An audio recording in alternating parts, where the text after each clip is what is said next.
விநாயகர் கதை. ஒரு நாள் பார்வதி தேவியார் மண் கொண்டு ஒரு சிறிய அழகான குழந்தையை உருவாக்கினார். அந்த குழந்தைதான் விநாயகர்.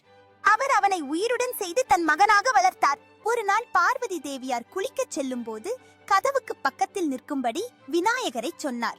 அந்த நேரத்தில் சிவபெருமான் அங்கு வந்தார். அவர் உள்ளே செல்ல முயன்ற போது விநாயகர் தடுத்தார். சிவபெருமான் கோபத்தில் விநாயகரின் தலையை வாளால் வெட்டினார். பார்வதி தேவியார் இதைக் கண்டு மிகுந்த துயரத்தில் அழுதார். உடனே சிவபெருமான் உணர்ந்து விநாயகருக்கு புதிய தலையை கொடுப்பதாக உறுதியளித்தார். அந்த நேரத்தில் முதலில் கிடைத்த உயிரினம் யானை. அதனால் சிவபெருமான் யானையின் தலையை எடுத்து விநாயகருக்கு வைத்தார். இவ்வாறு விநாயகர் யானை தலை கொண்ட கருணையின் கடவுளானார்.